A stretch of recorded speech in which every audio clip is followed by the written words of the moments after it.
السلام علیکم ورحمۃ اللہ وبرکاتہ۔ رب ارحمہما کما ربیانی صغیرا۔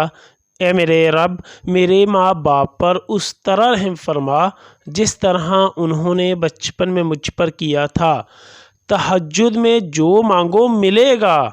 رسول اللہ صلی اللہ علیہ وسلم نے ارشاد فرمایا، میری امت کا ایک شخص رات میں بیدار ہو کر وضو کے لیے اپنے آپ کو تیار کرتا ہے، جبکہ تمہارے اوپر اس وقت شیطان کی طرف سے کچھ گرہیں لگی ہوتی ہیں۔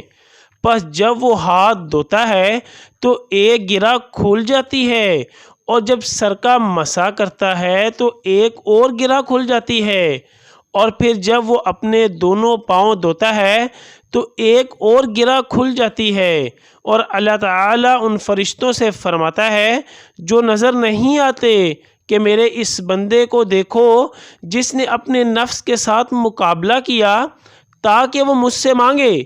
میرا یہ بندہ مجھ سے جو مانگے گا وہ اسے ملے گا، میرا یہ بندہ مجھ سے جو مانگے گا وہ اسے ملے گا۔ صحیح ابن حبان، حدیث نمبر 1052۔ یا اللہ، خاندان اہل بیت کی سچی محبت ہمارے دلوں میں راسخ فرما۔ یا رسول اللہ صلی اللہ علیہ وسلم، ہمارے ماں باپ اور ہماری آل اولاد آپ صلی اللہ علیہ وسلم پر قربان ہو۔ آمین یا ارحم الراحمین۔